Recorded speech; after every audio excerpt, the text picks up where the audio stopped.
Hai, kakak-kakak semua. Di episode kali ini kita akan membahas film yang berjudul Captain America: The First Avenger yang dirilis tahun 2011. Di film ini kita akan melihat bagaimana seorang yang terlahir biasa serta mempunyai tubuh yang lemah dapat diterima dan dijadikan sebuah proyek militer Amerika untuk dijadikan seorang tentara yang memiliki kekuatan super yang luar biasa. Film ini disutradarai oleh Joe Johnston, dibintangi oleh Chris Evans sebagai Steve Rogers atau Captain America, Sebastian Stan sebagai Bucky Barnes, Hayley Atwell sebagai Peggy Carter, Hugo Weaving sebagai Johan Smith atau Red Skull, Tommy Lee Jones sebagai Chester Phillips, Dominic Cooper sebagai Howard Stark, Stanley Tucci sebagai Dr. Abraham Erskine, dan Samuel L. Jackson sebagai Nick Fury. Bagaimanakah cerita selengkapnya? Selamat datang di channel Spoiler Film.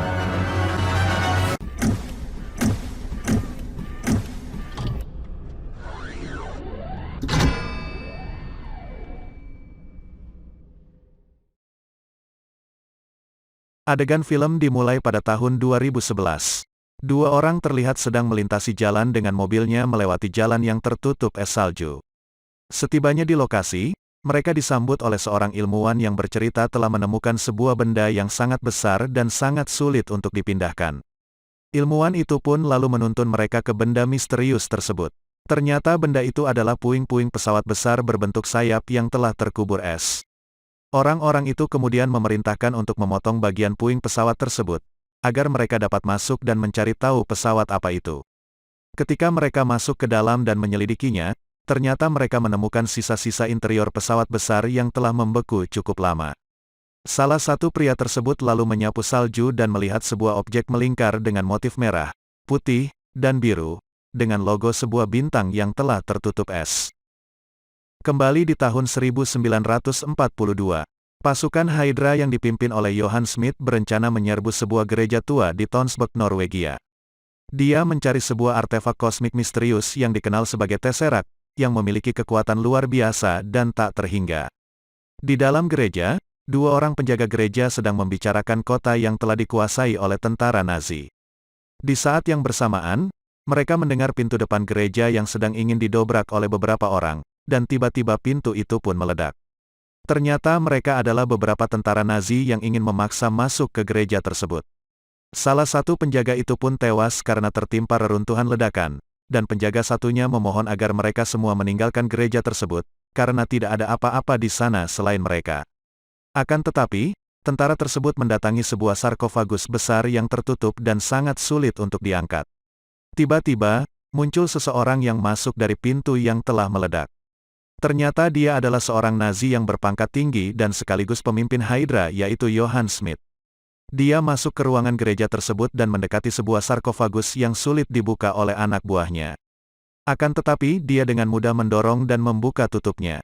Ternyata di dalam sarkofagus tersebut, dia menemukan sisa-sisa tengkorak tua yang sedang memegangi sebuah kubus kaca, Tesseract.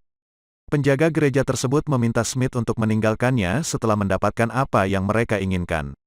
Akan tetapi Smith malah menghancurkan kubus tersebut ke lantai. Dia mengatakan bahwa ini Tesseract yang palsu, dan menanyakan kepada penjaga tersebut di mana Tesseract yang asli berada, agar dia tidak membunuhnya dan menghancurkan kota. Akan tetapi penjaga gereja itu berbohong dengan mengatakan bahwa dia tidak mengetahui apa-apa. Smith yang curiga melihat sebuah ukiran pohon yang berada di seberang ruangan tersebut kemudian mendatanginya. Ketika dia mendekatinya, dia merasa aneh dengan ukiran ular kecil yang berada di sana. Smith yang penasaran, mencoba meraba ukirannya. Dia kemudian merasa aneh dengan mata dari ular tersebut, dan lalu menekannya. Ternyata mata itu adalah sebuah tombol untuk membuka laci yang tersembunyi di dalam ukiran tersebut, dan akhirnya Smith berhasil menemukan Tesseract yang asli. Smith yang sudah mendapatkan Tesseract yang asli tetap memerintahkan anak buahnya untuk menyerang kota, dan kemudian membunuh penjaga gereja tersebut.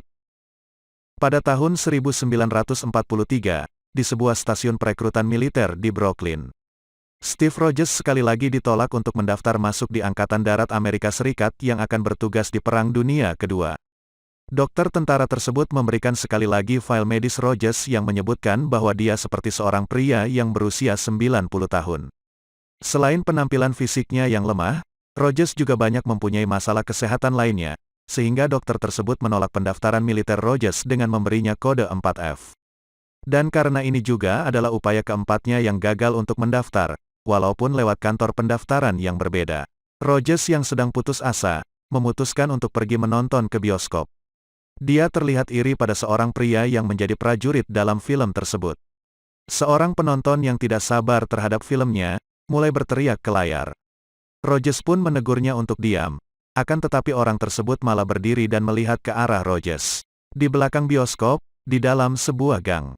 Pria tersebut malah menghajar Rogers karena tidak terima telah menegurnya tadi. Walaupun badan Rogers lebih kecil, dia tetap berani untuk melawan pria tersebut. Bucky yang melihat Rogers babak belur dihajar pria itu, bergegas menuju ke gang untuk menolong Rogers, dan menghajar pria tersebut, lalu pria itu pun kabur. Bucky bercerita kepada Rogers, kalau dia diterima menjadi seorang prajurit dan akan ditugaskan ke infanteri 107. Bucky pun mengajak Rogers ke pameran Stark Expo serta dua teman gadisnya untuk berpesta merayakannya. Saat menghadiri Stark Expo, mereka melihat sebuah pameran Howard Stark yang akan mendemonstrasikan sebuah mobil terbang. Akan tetapi tampaknya dia tidak berhasil. Rogers yang tidak terlalu tertarik, kemudian meninggalkan mereka semua. Di sana Rogers melihat sebuah tempat perekrutan, dan dia mencoba untuk mendaftar lagi. Bucky kemudian menyusulnya lalu bertanya kepada Rogers apa yang sedang dilakukannya di sini. Rogers pun menjawab bahwa dia akan mendaftar lagi tapi kali ini dia akan sedikit memalsukan lamarannya. Bucky pun heran kepada Rogers kenapa dia sangat ngotot sekali ingin menjadi seorang prajurit. Rogers berkata kepada Bucky, walaupun badannya kecil, kurus dan lemah, tapi dia sangat ingin menjadi tentara untuk membela negaranya. Karena dia sangat benci dengan perlakuan tentara Nazi yang sangat bertentangan dengan hatinya. Tanpa sepengetahuan mereka berdua, Dr. Abraham Erskine lewat, dan tidak sengaja mendengar pembicaraan mereka. Dia sangat kagum dengan keberanian dan tekad Rogers untuk berperang membela negaranya. Bucky pun pergi meninggalkan Rogers dan mengucapkan semoga kali ini lamarannya berhasil dan diterima. Ketika Rogers duduk untuk bersiap menjalani pemeriksaan, dia menjadi gugup ketika seorang pengawal memasuki ruangan tersebut dan diikuti oleh Dr. Erskine. Erskine memiliki semua riwayat pendaftaran Rogers sebelumnya. Erskine bercerita kalau dia tidak sengaja mendengar pembicaraan Rogers dengan sahabatnya tadi. Dia sangat kagum terhadap tekad dan keinginan kuat Rogers yang ingin menjadi seorang prajurit. Akhirnya keberuntungan berpihak kepada Rogers, walaupun fisiknya sangat tidak memenuhi syarat sebagai seorang tentara, tetapi karena mempunyai sifat yang berani, pantang menyerah dan selalu siap membela kebenaran, Erskine mengizinkan Rogers untuk mendaftar sebagai calon Project Rebirth dan mengikuti seleksi. Project Rebirth adalah proyek eksperimen rahasia militer Amerika mengenai tentara super yang dilakukan oleh Strategic Scientific Reserve, dan di bawah pengawasan 4 orang yaitu, seorang ilmuwan bernama Dr. Abraham Erskine, 2 orang perwira Angkatan Darat Amerika yaitu Kolonel Chester Phillips dan agen Peggy Carter, serta seorang ahli mesin bernama Howard Stark. Rogers pun sangat gembira karena telah diterima sebagai seorang prajurit. Di adegan yang lain, dalam instalasi militer rahasia di Pegunungan Alpen, Johann Smith membawa kubus Tesseract itu ke Dr. Arnim Zola. Dia merupakan seorang ilmuwan spesialis senjata yang dimiliki oleh Hydra. Smith dan Dr. Arnim Zola sedang menggunakan salah satu mesinnya yang berhasil memanfaatkan energi Tesseract tersebut, dan berniat menggunakan kekuatannya untuk membuat sebuah senjata yang kuat. Hydra adalah divisi khusus militer Nazi yang dipimpin oleh Johann Smith. Tugas Hydra mirip dengan Project Rebirth, yaitu membuat tentara super melalui eksperimen ilmiah. Kekuatan Tesseract yang tak terbatas itu memungkinkan Smith dan Dr. Arnim Zola untuk membuat senjata dan pasukan yang sangat kuat. Tetapi justru karena mereka berhasil membuat semuanya, Hydra malah berkhianat dari Nazi, dan kemudian membuat pasukannya sendiri yang juga berambisi menguasai dunia. Sementara itu, Rogers telah terdaftar dalam pelatihan dasar di bawah pengawasan ketat Dr. Erskine dan Kolonel Chester Phillips. Rogers dan yang lainnya diberitahu bahwa mereka semua adalah kandidat untuk program prajurit super terbaru pemerintah. Selama pelatihan dasar, Phillips tidak yakin dengan keputusan Erskine bahwa Rogers adalah orang yang tepat untuk menjalani program tersebut. Phillips tidak terkesan dengan Rogers dan sangat kesal dengan keputusan Dr. Erskine. Selama pelatihan dasar, Rogers bertemu dengan seorang perwira Inggris yang cantik namun serius, yaitu Peggy Carter. Peggy tampaknya mengasihani Rogers karena menjadi yang terkecil dan terlemah. Akan tetapi dia sangat kagum karena Rogers menunjukkan semangat juang yang tinggi, tidak gampang menyerah dan mempunyai tekad yang sangat besar. Phillips yang masih belum yakin terhadap Rogers, melempar sebuah granat ke dalam kelompok tersebut. Mereka semua pun terkejut, ketika hanya Rogers sendirian yang berani melompat ke granat tersebut dan bersedia mengorbankan dirinya untuk menyelamatkan yang lainnya. Rogers pun ternyata menyadari bahwa granat itu palsu, dan rupanya ini semua adalah bagian dari tes tersebut. Akhirnya Phillips mengakui keputusan Erskine setelah melihat Rogers melakukan tindakan keberanian yang mengorbankan dirinya sendiri. Malam itu Dr. Erskine berbicara dengan Rogers. Dia mengungkapkan bahwa ini bukan pertama kalinya dia melakukan eksperimen ini. Erskine pernah menciptakan versi awal serum yang ingin dia gunakan pada Rogers besok. Dia bercerita mengenai dirinya yang sebagai seorang ilmuwan di Jerman, diperintahkan oleh Johann Schmidt untuk membuat serum yang akan memberikan kekuatannya seperti dewa. Akan tetapi ketika Schmidt telah menyuntikkan serumnya ke dirinya sendiri, dia menggunakan kekuatannya tersebut untuk menjalankan ambisinya menguasai dunia dan menjadikannya seseorang yang tidak terkalahkan. Akan tetapi, ketika serum itu berhasil disuntikkan kepadanya, kulit tubuh Schmidt menjadi terkikis dan menjadi seorang tengkorak. Erskine mengungkapkan kepada Rogers bahwa Schmidt telah menjalani versi yang tidak sempurna dari program tersebut. Akan tetapi, Rogers yang tidak terpengaruh oleh risiko dan efek samping dari serum tersebut, tetap setuju untuk meneruskan programnya besok. Erskine meyakini bahwa dia telah memilih Rogers, karena dia percaya Rogers adalah orang yang pada dasarnya baik. Karena dia telah menjadi orang yang lemah sepanjang hidupnya, Erskine yakin Rogers tidak akan kehilangan rasa hormat kepada orang yang lemah setelah dia nanti mempunyai kekuatan yang sangat besar. Sementara itu di sisi lain, walaupun sudah sangat dirahasiakan, Project Rebirth ternyata berhasil diketahui oleh Hydra. Schmidt yang telah berhasil menemukan lokasi Erskine, memerintahkan Dr. Arnim Zola untuk mengutus anak buahnya mengambil serum dari proyek tersebut, kemudian membunuh Erskine. Hydra memang telah berhasil membuat tentara super dan senjata yang cukup canggih. Akan tetapi, itu semua memiliki sebuah kelemahan. Dan karena kelemahan hasil eksperimennya itulah, maka Hydra berencana mengincar serum buatan Dr. Erskine itu untuk menyempurnakannya. Keesokan paginya di New York City, Rogers dan Peggy pergi menggunakan sebuah mobil, dan melewati sebuah jalan di Brooklyn, untuk menuju tempat Project Rebirth akan dilaksanakan. Di sepanjang jalan, Rogers menunjukkan berbagai bagian tempat di Brooklyn, kemudian dia juga menunjukkan sebuah tempat di mana dia dipukuli. Peggy bertanya kepada Rogers kenapa dia tidak pernah melarikan diri. Dia menjawab bahwa melarikan diri dalam pikirannya tidak akan menyelesaikan masalah, dan akan membuat dia semakin dilecehkan secara terus-menerus. Akhirnya mereka berdua berhenti di depan sebuah toko antik tua, dan kemudian keduanya memasuki toko antik tersebut. Peggy bertukar kode sandi dengan seorang wanita tua yang menjaga di kasir, dan kemudian si kasir tersebut mempersilahkan mereka untuk masuk ke dalam sebuah bunker militer rahasia yang tersembunyi di dalamnya. Peggy membawa Rogers masuk ke bunker tersebut dan mengucapkan semoga sukses kepada Rogers. Di sana mereka menemukan Dr. Erskine yang sedang menyiapkan sebuah tempat seperti kapsul bersama dengan Howard Stark. Dan Kolonel Phillips terlihat sedang berbincang dengan para senator dan pejabat lainnya yang hadir untuk melihat Project Rebirth tersebut. Rogers kemudian disuruh melepas bajunya dan berbaring di dalam kapsul tersebut. Erskine menjelaskan kepada semua yang hadir, bahwa prosedur pertama dalam Project Rebirth ini adalah menyuntikkan serum tersebut ke dalam otot-otot utama Rogers, dan kemudian Rogers akan diberi sebuah sinar Vitaray. Akhirnya Project Rebirth pun dimulai. Serum Erskine mulai disuntikkan ke dalam otot-otot Rogers yang berada di dalam kapsul, dan mulai menyinarinya dengan sinar Vitaray, kemudian kapsulnya mengeluarkan sinar yang sangat terang.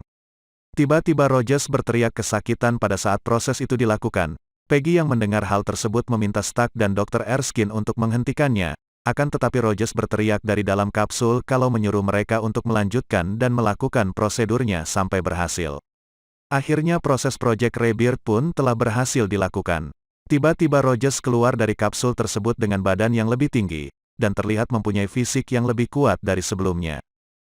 Semua orang, termasuk Phillips, menyambut gembira dan merayakan keberhasilan Project Rebirth tersebut. Kemudian mereka semua turun dari ruang pengamatan untuk memberi selamat kepada Erskine dan yang lainnya. Akan tetapi seseorang yang terakhir turun ternyata meletakkan sebuah kotak kecil di atas kursinya tersebut. Ternyata seseorang itu sebenarnya adalah mata-mata Jerman yang bernama Heinz Kruger, yang telah ditugaskan oleh Hydra untuk menyusup ke dalam Project Rebirth.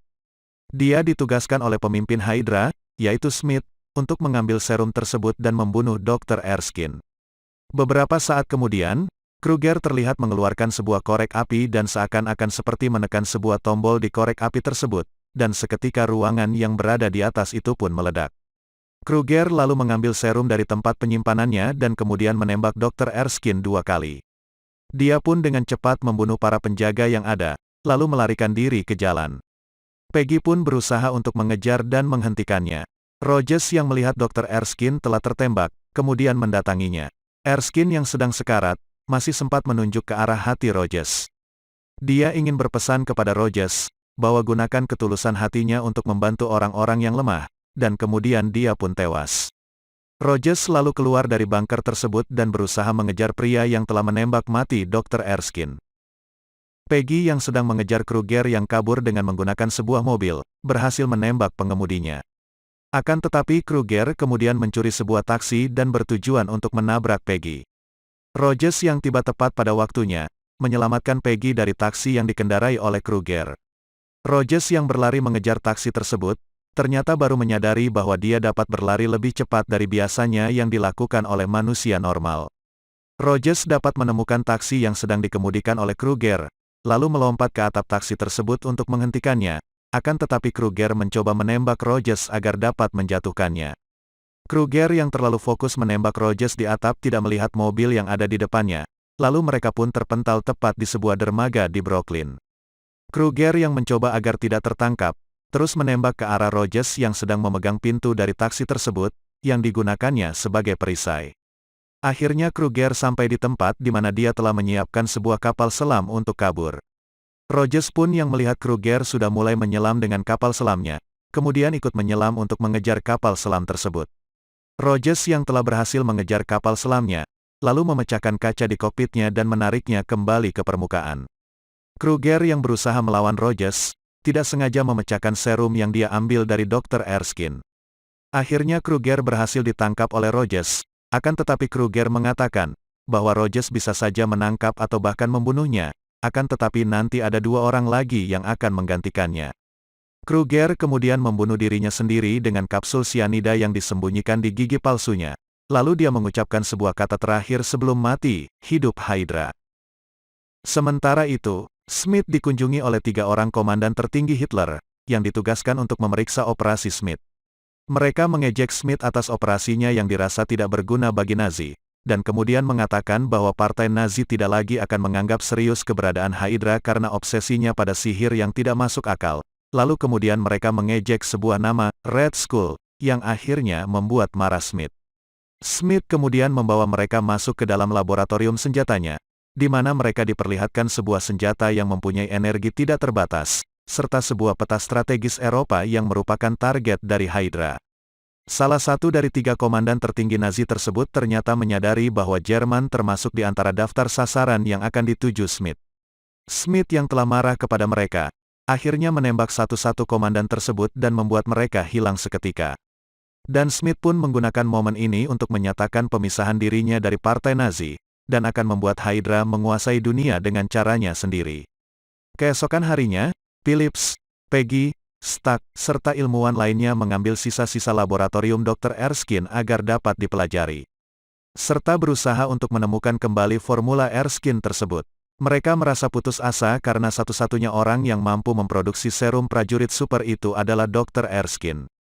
Rogers yang sangat ingin bergabung untuk membela negaranya dalam perang dan terlibat langsung untuk melawan Hydra tidak diizinkan oleh Phillips. Mereka semua menganggap, proyek Rebirth tersebut telah menghabiskan dana yang sangat besar, sehingga tidak rela jika Rogers sampai gugur di medan perang. Apalagi proyek Rebirth tidak bisa diulang kembali karena hanya Dr. Erskine yang bisa membuat serum tersebut, dan ia pun sudah mati ditembak oleh agen Hydra.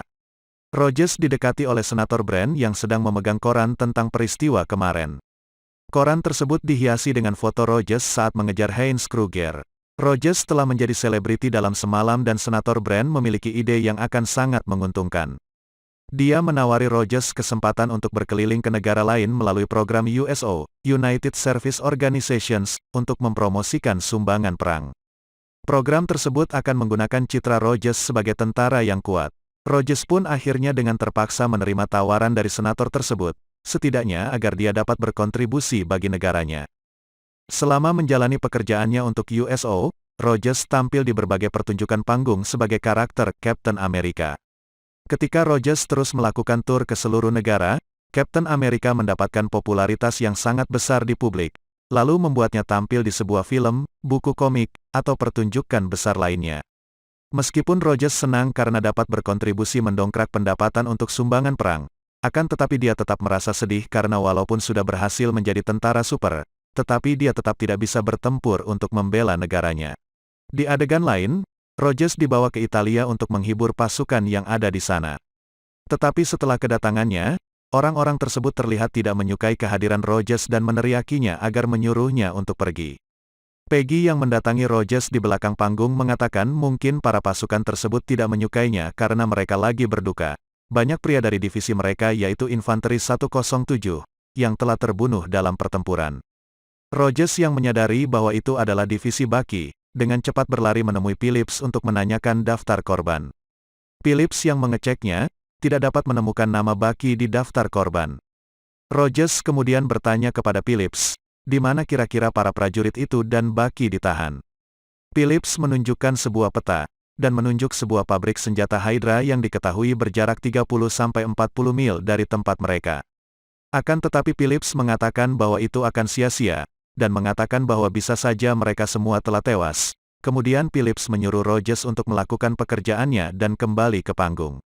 Rogers yang tidak percaya kalau Bucky dan yang lainnya telah tewas, terlihat buru-buru memakai celana panjang tentara dan jaket kulitnya, lalu kemudian mencuri sebuah jeep dan mengatakan kepada Peggy bahwa dia akan pergi ke tempat tersebut untuk menyelamatkan Bucky serta yang lainnya. Akan tetapi Peggy mengatakan bahwa dia mempunyai ide yang lebih baik.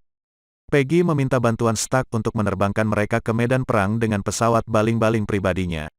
Rogers menduga bahwa Stark dan Peggy memiliki sebuah hubungan, akan tetapi Peggy tidak menjawab pertanyaan dari Rogers tersebut. Saat mereka sudah dekat, tiba-tiba pesawat mereka mulai ditembaki oleh senjata Hydra. Rogers pun memutuskan untuk terjun menggunakan parasutnya, sementara Stark mencoba menjauhkan pesawatnya ke tempat yang lebih aman. Rogers berhasil masuk diam-diam ke markas Hydra, dan mengalahkan banyak penjaga di sana. Di dalam markas Hydra, Smith dan Dr. Arnim Zola terlihat sedang memproduksi senjata yang cukup untuk melenyapkan setiap ibu kota di dunia. Rogers berjalan ke sel tahanan di mana dia melihat ratusan prajurit dari Infanteri 107 yang ditahan. Dia kemudian membebaskan orang-orang tersebut dan menyuruh mereka keluar di bawah kepemimpinan Howling Commando. Para tahanan berhasil mencuri senjata dan tank, lalu mengalahkan para anak buah Hydra. Kemudian mereka menghancurkan sebagian besar markas tersebut, lalu melarikan diri dari tempat itu.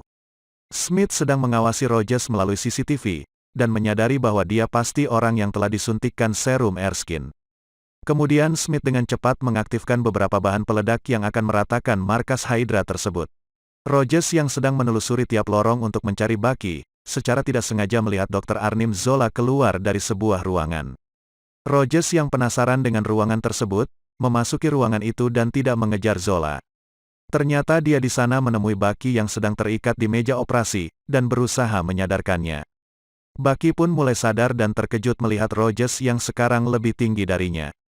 Pada saat hendak keluar dari ruangan tersebut, Rogers melihat sebuah peta besar yang dipasang di dinding, dan ternyata itu adalah lokasi markas Hydra lainnya. Ketika mereka berdua sedang mencari jalan untuk keluar, tiba-tiba seluruh markas Hydra tersebut mulai meledak. Rogers tidak sengaja bertemu dengan Smith dan Dr. Arnim Zola yang akan kabur. Rogers yang sempat meninju wajah Smith, sedikit terkejut ketika wajah Smith terlihat tampak aneh. Smith yang marah lalu menatap Rogers, dan mereka pun akhirnya bertarung. Rogers sempat kaget, ternyata Smith mempunyai kekuatan yang sangat besar. Akan tetapi pertarungan itu terhenti ketika Zola mendorong tuas pemisah jembatan tersebut. Smith yang mengatakan bahwa mereka akan bertemu lagi melepaskan kulit wajahnya untuk menampilkan wajah merahnya yang seperti tengkorak, yang membuatnya mendapatkan julukan Red Skull. Ternyata kulit wajah itu adalah topeng yang digunakannya untuk menutupi jati dirinya sebenarnya. Smith dan Zola akhirnya dapat melarikan diri lewat sebuah lift. Sementara Rogers dan Bucky menuju ke tempat yang lebih tinggi untuk mencari balok penyeberangan. Bucky berhasil melewati balok penyangga tersebut sebelum jatuh, dan Rogers pun berhasil melompati dengan kekuatannya, kemudian mereka kabur dan menemui tentara mereka yang telah melarikan diri. Kembali ke base camp, Phillips mendiktekan sebuah surat kepada juru ketiknya dan menceritakan kronologi Rogers yang menghilang dan kemungkinan besar tewas dalam pertempuran. Akan tetapi, tiba-tiba Rogers datang dengan pasukan infanteri 107 yang telah ditahan oleh Hydra. Rogers pun mendapatkan tepuk tangan dan rasa hormat dari seluruh rekannya termasuk atasannya, Phillips. Rogers yang melanggar tindakan indisipliner karena keluar dan melanggar perintah, menyerahkan dirinya kepada Phillips. Akan tetapi Phillips memaafkannya dan malah memberikannya pangkat tinggi, serta kesempatan berperang kembali sebagai Kapten Amerika. Berita kesuksesan Kapten Amerika di medan perang melanda dunia, dan memberikan apresiasi luar biasa terhadap Rogers. Di London, Rogers memberi Phillips dan Peggy sebuah gambaran mengenai peta yang dilihatnya di markas Hydra.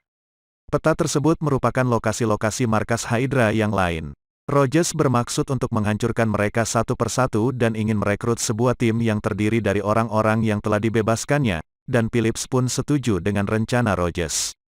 Di sebuah bar, Rogers meminta Howling Commando untuk membantunya menghancurkan seluruh markas Hydra yang ada. Mereka pun dengan senang hati membantu Rogers untuk melaksanakan rencananya tersebut. Pada saat mereka asik berbincang, tiba-tiba semua pria terkejut ketika Peggy masuk dengan mengenakan gaun merahnya dan sangat cantik. Kemudian dia menghampiri Rogers dan menggodanya. Rogers lalu mengatakan kepada Peggy bahwa dia ingin berdansa dengannya suatu hari nanti. Keesokan harinya, Rogers dipanggil ke bunker Brooklyn untuk menemui Stark. Ketika Rogers sedang berjalan mencari Stark, di sana dia bertemu dengan seorang wanita yang sedang membaca koran tentang pemberitaan Rogers yang telah menyelamatkan 400 orang prajurit. Wanita yang menyadari bahwa itu adalah Rogers segera mendekatinya, dan mengatakan bahwa dia adalah pahlawan, dan ingin mengucapkan terima kasih kepada Rogers. Tiba-tiba wanita tersebut menarik dan mencium Rogers. Tanpa sengaja Peggy melihat hal tersebut dan meneriaki Rogers. Rogers yang kaget akan kehadiran Peggy, berusaha mengejar Peggy yang terlihat cemburu. Rogers mengatakan apa yang terjadi tidak seperti apa yang dia pikirkan, dan mengatakan bahwa mungkin saja dia dan Stark juga pernah melakukan hal yang sama. Peggy yang sedang cemburu mengatakan bahwa Rogers tidak memahami apa-apa tentang wanita. Di sana, Stark membawa Rogers ke dalam laboratorium senjata miliknya, untuk membahas mengenai perisai yang digunakan oleh Rogers. Stark menilai bahwa perisai tersebut sangat kurang untuk melindungi Rogers, lalu dia menjelaskan beberapa prototipe perisai dengan komponen canggih yang berada di atas mejanya. Namun Rogers tanpa sengaja melihat sebuah perisai bundar di bawah meja tersebut, kemudian mengambilnya. Stark mengatakan bahwa perisai itu terbuat dari logam yang sangat langka, disebut dengan vibranium. Logam yang lebih kuat dari baja, tahan terhadap getaran, dan dapat menyerap benturan kuat. Setelah mendengar penjelasan Stark, akhirnya Rogers memutuskan untuk menggunakan perisai bundar tersebut. Rogers yang melihat Peggy datang, lalu meminta pendapat Peggy mengenai perisai yang dipilihnya. Peggy yang masih terlihat cemburu atas peristiwa tadi, mengambil senjata dan menembakkannya ke perisai tersebut, dan mengatakan bahwa perisai itu bagus. Rogers yang sedang terkejut bersama Stark akan tingkah laku Peggy, lalu menyerahkan sebuah sketsa seragam yang akan digunakan oleh Rogers. Stark melengkapi Rogers dengan peralatan tempur yang canggih, termasuk seragam yang digunakannya dan sebuah perisai yang terbuat dari logam vibranium. Rogers sekarang menjadi cukup ahli dalam menggunakan perisai tersebut sebagai senjatanya. Selama 2 tahun berikutnya, Rogers dan tentaranya, termasuk Bucky, berjalan melintasi Eropa, memimpin serangan yang kuat, meratakan pangkalan Hydra satu persatu, serta menghancurkan berbagai operasi Hydra. Berita tentang Kapten Amerika dan tentaranya yang berhasil melumpuhkan markas Hydra yang lain, membuat Red Skull marah dan frustasi. Pada tahun 1945, jauh di pegunungan Alpen, Rogers dan tentaranya memiliki misi untuk menangkap Zola yang sedang berada di kereta pribadinya. 3 anggota tim, Rogers, Bucky, dan Jones, melewati sebuah jurang besar untuk menyerbu kereta yang dinaiki oleh Zola. Di dalam kereta, Rogers dan Bucky yang bertarung dengan pasukan Hydra yang bersenjata lengkap cukup kewalahan. Bucky yang mencoba menghindari tembakan tersebut dengan perisai Rogers, terlempar keluar kereta. Rogers yang berhasil mengalahkan pasukan Hydra itu, mencoba menyelamatkan Bucky. Bucky yang sedang berpegangan pada sebuah besi, berusaha ditarik oleh Rogers. Akan tetapi usaha Rogers untuk menyelamatkan Bucky tidak berhasil, dan akhirnya Bucky pun tewas jatuh ke bawah jurang. Sementara Jones yang berhasil masuk ke dalam ruangan Zola, akhirnya dapat menangkapnya. Rogers yang sangat terpukul karena kehilangan sahabatnya, berusaha menenangkan diri di sebuah bar. Peggy yang berusaha menguatkan Rogers, mendatanginya dan mengatakan, sebaiknya Rogers menggunakan kesedihannya tersebut sebagai motivasi untuk mengakhiri Hydra untuk selamanya. Menggunakan informasi yang didapat dari Zola, Rogers dan timnya berhasil mengetahui lokasi terakhir markas Hydra. Yang mana markas tersebut menyimpan sebuah senjata pembunuh massal yang akan digunakan Smith untuk menghancurkan Amerika Serikat. Rogers akhirnya kembali memimpin serangan tersebut untuk membalaskan dendam atas kematian Bucky, dan akan menghancurkan Hydra untuk selamanya. Rogers memulai serangan ke markas Hydra yang terakhir. Phillips dan Peggy yang ikut dalam pertempuran tersebut, memimpin ratusan tentara Amerika untuk menyerbu dan melumpuhkan pasukan Hydra, dan baku tembak pun terjadi. Akhirnya mereka semua telah berhasil masuk dan melumpuhkan banyak pasukan Hydra. Smith yang terlihat telah terpojok berlari ke hanggar pesawat. Dia berusaha untuk menyelamatkan diri dan kabur menggunakan pesawatnya. Rogers yang ingin menangkap Smith, berusaha untuk mengejar pesawat tersebut. Akan tetapi pesawat itu ternyata terlalu cepat. Kemudian datang Phillips dan Peggy untuk membantu Rogers mengejar pesawat Smith menggunakan mobil cepat milik Smith. Akhirnya mereka dapat mengejar pesawat tersebut, tepat ketika Smith akan lepas landas. Rogers yang sudah bersiap akan melompat ke pesawat, tiba-tiba ditarik oleh Peggy dan menciumnya, lalu mengatakan, tangkap dia dan cepat kembali. Rogers pun berhasil melompat ke salah satu roda pesawat tersebut. Pada saat Rogers menyelinap ke dalam pesawat, dia menemukan beberapa rudal yang masing-masing diberi label dengan nama-nama kota besar di Amerika. Di dalam kokpit besar, Rogers dan Red Skull akhirnya bertemu dan bertarung kembali. Di sana Red Skull beberapa kali menembakkan senjatanya, akan tetapi selalu berhasil ditangkis oleh Rogers dengan perisainya. Ketika Rogers melemparkan perisainya, Red Skull terpental dan merusak mesin yang berisi kubus Tesseract. Red Skull pun mengangkat kubus Tesseract tersebut, dan tiba-tiba sebuah portal terbuka di atasnya, menunjukkan sebuah tempat yang mempunyai banyak bintang. Red Skull yang tampak tidak kuat menahan kekuatan Tesseract tersebut, akhirnya hancur dan lenyap seketika. Tesseract yang masih bersinar itu kemudian jatuh ke lantai, lalu membakar lantai pesawat tersebut, dan kemudian jatuh ke suatu tempat. Rogers yang dapat mengalahkan Red Skull mengontak Peggy agar dapat memberitahunya melalui radio di pesawat tersebut. Rogers mengatakan bahwa di pesawat tersebut banyak rudal aktif yang sudah diprogram untuk meledakkan kota-kota di Amerika, dan pesawat tersebut sedang menuju ke Amerika. Melihat tidak ada cara untuk mendaratkan pesawat tersebut tanpa meledakkan senjatanya, Rogers berencana menabrakkannya ke sebuah perairan yang tidak akan membahayakan siapapun. Pada saat sebelum Rogers menabrakkan pesawatnya, dia mengatakan kepada Peggy bahwa dia sangat ingin berdansa bersamanya. Peggy yang merasa sedih akan kehilangan Rogers, berjanji akan mengajaknya berdansa dan memberikannya sebuah tanggal untuk mereka berdansa nanti, dan mengatakan kepada Rogers bahwa dia jangan sampai terlambat. Kemudian Rogers menukikkan pesawatnya dan menabrakkannya ke sebuah gletser salju. Peggy pun hanya bisa menangis setelah tiba-tiba suara Rogers menghilang. Stark beserta timnya kemudian berlayar untuk menemukan Rogers, akan tetapi dia hanya menemukan kubus Tesseract dari dasar laut tetapi tidak dapat menemukan tubuh Rogers ataupun pesawat Smith. Di adegan lainnya, Rogers tiba-tiba terbangun di sebuah kamar rumah sakit bergaya tahun 1940-an. Dia mendengar sebuah siaran radio yang menyiarkan sebuah siaran permainan olahraga di mana dia hadir di permainan tersebut. Kemudian datang seorang perawat yang mirip dengan Peggy Carter, dan Rogers menanyakan di mana dia berada. Rogers yang melihat perawat itu tidak bisa menjawabnya, lalu curiga dan berlari keluar dari ruangan tersebut. Dia melihat gedung-gedung pencakar langit modern, dan banyak orang-orang yang menggunakan pakaian dengan setelan bisnis. Dia terkejut ketika banyak mobil-mobil berwarna hitam mengelilinginya. Tiba-tiba di sana keluar seseorang berpakaian hitam dengan penutup mata sebelah, dia adalah Nick Fury. Fury yang hati-hati berbicara kepada Rogers mengatakan kalau dia telah tertidur selama hampir 70 tahun.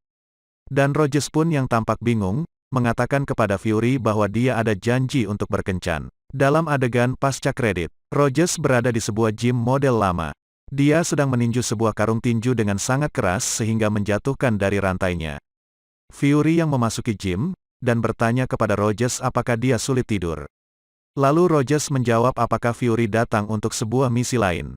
Fury membalas pertanyaan Rogers dan mengatakan bahwa ada misi untuk menyelamatkan dunia, serta mengatakan kepada Rogers, bahwa ada beberapa orang yang memiliki kekuatan super, dan Fury ingin Rogers memimpin mereka. Dan terlihat beberapa orang yang memiliki kekuatan super, mereka adalah Thor, Iron Man, Hulk, Black Widow dan Hawkeye. Akhirnya telah berakhir spoiler film yang berjudul Captain America, The First Avenger. Terima kasih kakak-kakak semua yang telah menyaksikan episode ini. Terus saksikan episode-episode berikutnya dengan cara subscribe YouTube channel ini, dan dapatkan selalu update alur cerita film yang baru. Jangan lupa like dan komen video ini kalau kakak semua menyukainya. Dan, sampai jumpa di episode berikutnya.